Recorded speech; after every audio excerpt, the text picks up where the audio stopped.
Hi, good evening. My name's Will, and I am still a crystal meth addict. And with me is one of my favourite girlfriends and best support person ever. This is my friend Anne. Hello. Now, Anne is she's beautiful, but she's actually also quite literally the woman who saved my life within the first week of going through withdrawals.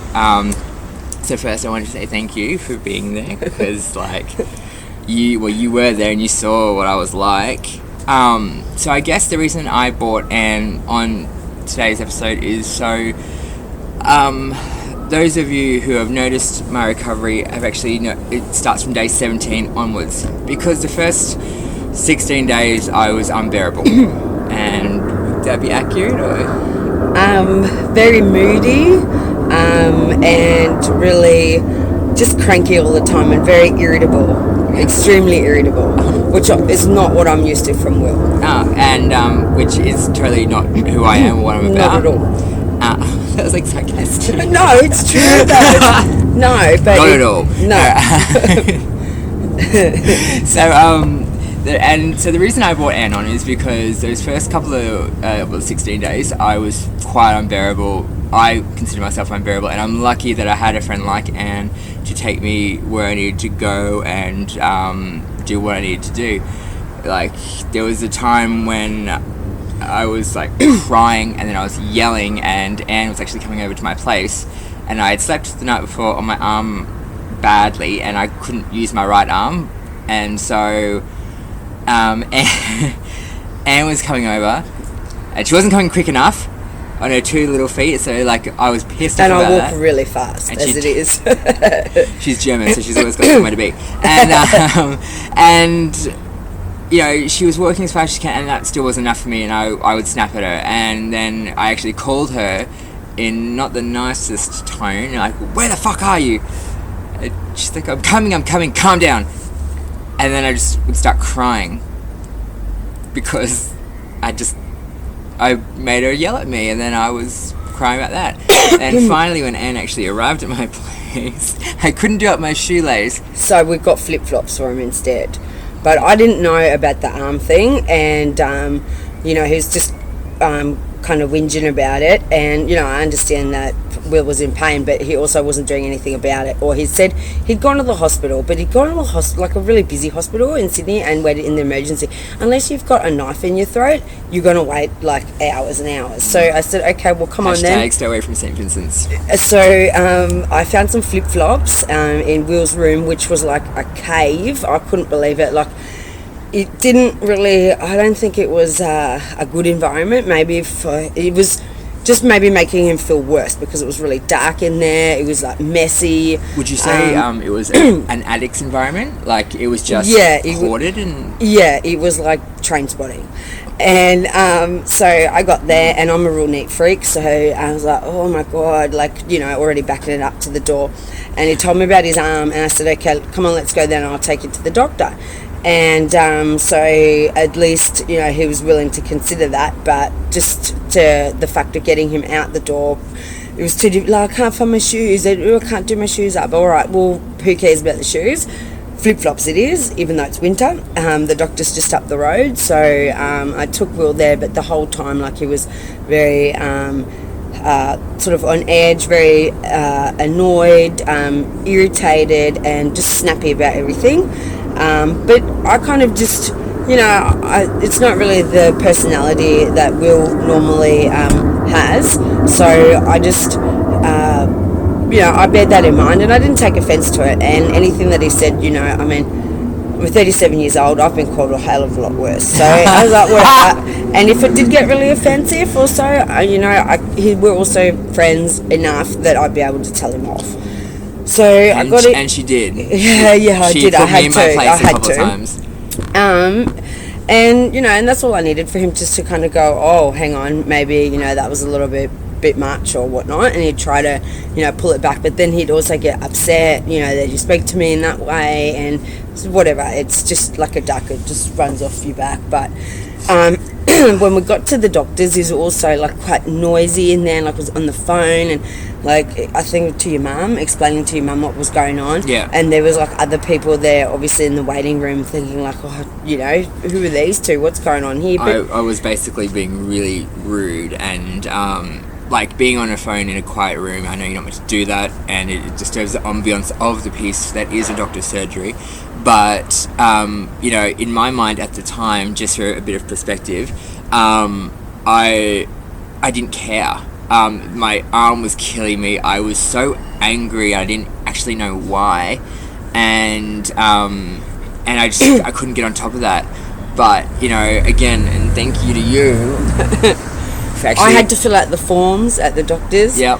But and when you came out, like, yeah, you were quite angry at the doctor, like, for what he had told you, and that apparently, like, oh, you know, it's your own doing, and yeah, clearly, like, yeah, we know that, and so at least you're taking a step towards the right direction and trying to do something about it rather than just let it continue, you know. But I think that it's like with anything, you know, what goes up must come down, and it wasn't an elevator ride down with the, like, music puts you in a coma. It was like a plane just plummeting. Yeah, it was kind of like that. Yeah. But this is again why I brought Anne on today's episode, because I really want to stress upon you guys out there who are wanting to quit and if it's not today, give it a go tomorrow.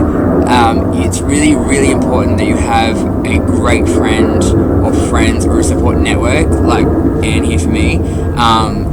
Even when I was so down and out in my depression and everything, and I couldn't figure out how to take the next step after going to a CMA meeting or a Crystal Meth Anonymous meeting, and you know, she sent me through a text message saying, hey, these are all these different meetings, why don't we try that?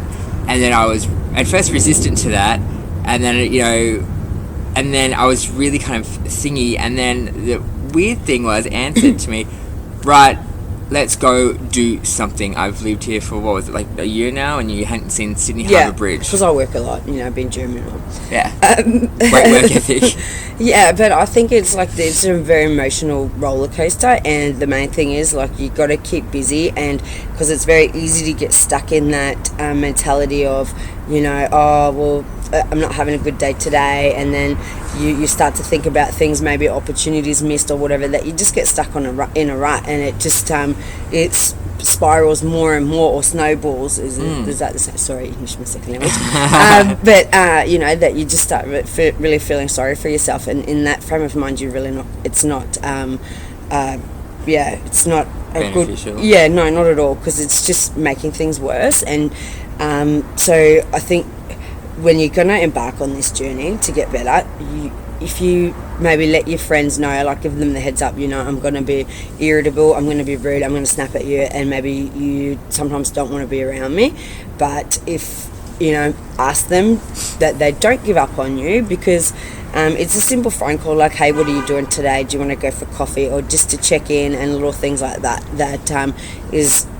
you know, a constant little reminder that someone's there. You know, someone's there, someone's checking on you, and somebody cares, you know, and they don't really take it to offense if they're, you know, maybe a little sensitive or whatever. That, you know, if you have a go at them, and that happens in any friendship anyway. So it's, I think it's it's like because it's chemical. So is I think the mood swings, they're not a true representation of what you really are like. Yeah, and you know, I'm so lucky to have a friend like you who knows what I'm like, and that I am, yes, I'm tactless and I say what I think all the time, but I'm not cruel, or I don't snap at people. And what's a really important thing to know is, especially when you are ready to go on the journey of quitting, it's not to be mourned in any way, and if your friends can't be there to help you, they're the wrong friends to have around, because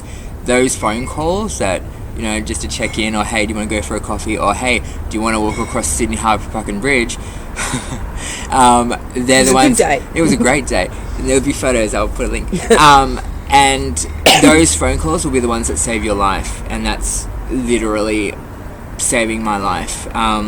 some of those days that I couldn't get out of bed, whether from sheer exhaustion from being on the gear for too long and my body getting off it in the first 16 days, or just me getting in my own head, in my own insecurities about my life and how it was going. I was very lucky to have someone like Anne and a few others out there who did call me and message me and everything because they were genuinely concerned.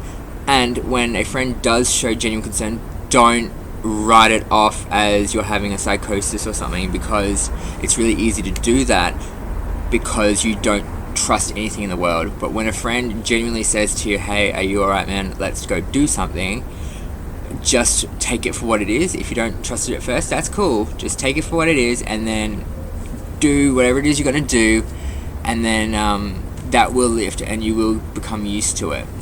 Like, just if Will's having a good day on a Monday, it doesn't necessarily mean it's going to be the same way on a Tuesday. So, be prepared that it is a roller coaster. It's, it goes up and down.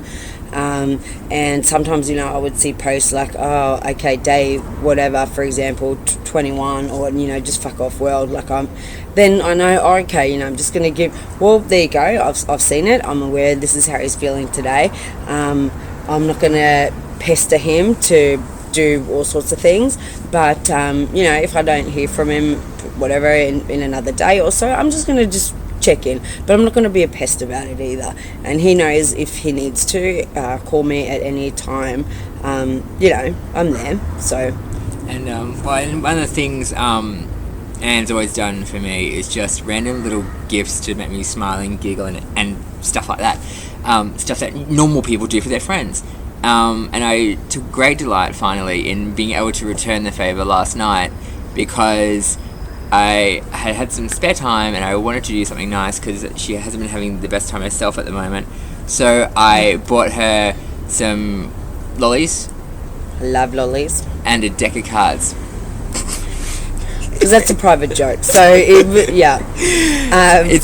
really nice because I didn't expect it. It was just a nice little...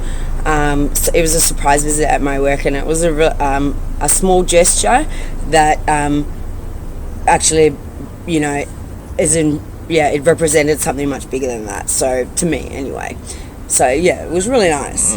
Which I would normally never have done because... He'd be too busy. Yeah. I'd be busy doing nothing, but be so busy that I couldn't do anything else. Which, if you've been on meth, that will make sense to you. If you haven't been on meth, don't worry about it. Move on. I wanted to take a little bit more time just to say to all the friends of addicts out there, and to all of you who are ready to start quitting, or I'm going to try tomorrow or the next day, have realistic expectations of yourself. You've done a lot of damage to your brain, and which needs a lot more time to repair itself. I'm coming up to 30 days, and I know that 30 days isn't, all better. After 30 days, my recovery isn't instantaneous. It's still going to take a lot of work.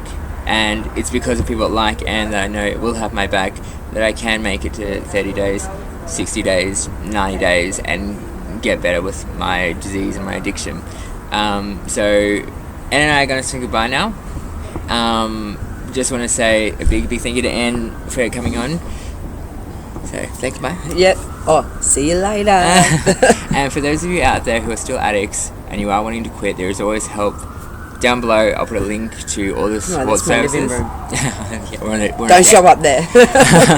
I'll put some support services links down there so you can actually get the help you need. And if you are ready to quit, today is a great day. If not today, try tomorrow or the next day. So, good luck. Wish me luck. It's coming up to 30 days. And, I'll see you guys tomorrow. Bye. Bye.